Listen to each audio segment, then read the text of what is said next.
بسم اللہ الرحمن الرحیم۔ السلام علیکم ناظرین، آپ اپنا پسندیدہ یوٹیوب چینل دیکھ رہے ہیں حقیقت پلس۔ شامی سرحد کی طرح مسجد اقصی کی جانب بڑھتے ہوئے ہاتھوں کو بھی روکیں گے۔ اسرائیل کی جانب سے ڈھائے جانے والے مظالم پر خاموش رہنے والوں کو یہ یاد رکھنا چاہیے کہ ایک دن ان پر بھی وقت آ سکتا ہے۔ ترک صدر رجب طیب اردگان کا بیان۔ دوسری جانب ترک وزیر خارجہ نے کہا ہے کہ اب اسرائیل سے حساب لیا جائے گا۔ فلسطینی بھائیوں اور القدس کے تحفظ کے لیے وہاں عالمی فوج روانہ کی جائے گی۔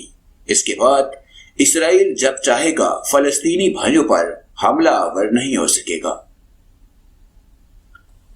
ویڈیو کی تفصیل میں جانے سے پہلے آپ تمام دوستوں سے گزارش ہے کہ یوٹیوب کے اس منفرد چینل حقیقت پلس کو سبسکرائب کر کے بیل کے نشان کو دبا دیں تاکہ ہماری ہر نئی آنے والی ویڈیو کا نوٹیفیکیشن آپ کو فری میں مل سکے۔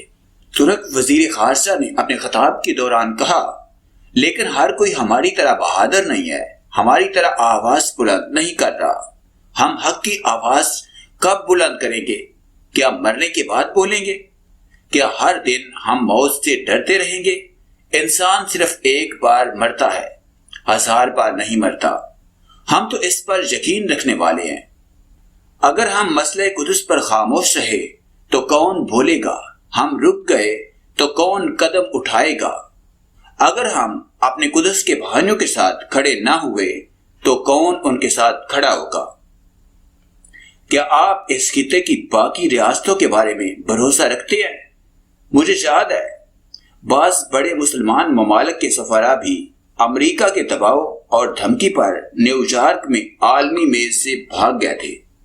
تو قدس کو ان ممالک پر چھوڑ دیں گے؟ ہم بلا امتیاز ساری دنیا کے مظلوموں کے ساتھ کھڑے ہوتے ہیں۔ تو ہم ترکی ہیں، 28 گھنٹے میں ایک میز پر بٹھانے والا ملک ہے، 50 ممالک کی شرکت کے ساتھ، اور وہاں پر ہونے والا فیصلہ کوئی کھوکھلا فیصلہ نہیں تھا۔ صدر محترم کی ہدایت کے ساتھ اپنے بھائیوں کے ساتھ بیٹھ کر ہم کیا کر سکتے ہیں؟ اس پر کام کرنے کی ضرورت ہے، کون سے قدم اٹھانے کی ضرورت ہے۔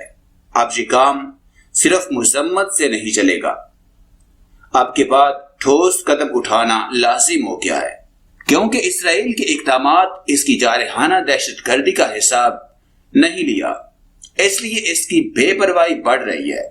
لہٰذا اسرائیل سے حساب کتاب لینے کا وقت آ گیا ہے۔ اب تک 50 ممالک کے وزرائے خارجہ اور عالمی تنظیمات کے سیکرٹریز سے بات کی۔ تمام دنیا کے ساتھ بات کرتے ہوئے اب اسرائیل سے حساب لیا جائے گا۔ فلسطینی بھائیوں اور القدس کے تحفظ کے لیے وہاں عالمی فوج روانہ کی جائے گی۔ اس کے بعد اسرائیل جب چاہے گا فلسطینی بھائیوں پر حملہ آور نہیں ہو سکے گا۔ دوسری جانب اسرائیل کی جانب سے غزہ کی محصور پٹی کے مختلف علاقوں پر فضائی حملوں کا سلسلہ مسلسل 6 روز بھی جاری ہے، جس کے نتیجے میں خواتین اور بچوں سمیت جاں بحق افراد کی تعداد 132 ہو چکی ہے۔ غیر ملکی نشریاتی ادارے کے مطابق امریکی اور عرب سفارتکاروں کی جانب سے کشیدگی کے خاتمے کے مطالبات کے باوجود اسرائیلی جنگی جہازوں کے غزہ پر فضائی حملے جاری ہیں۔ فلسطین کے طبی حکام کا کہنا ہے کہ شمالی غزہ پر فضائی حملے میں 4 افراد جاں بحق ہوئے۔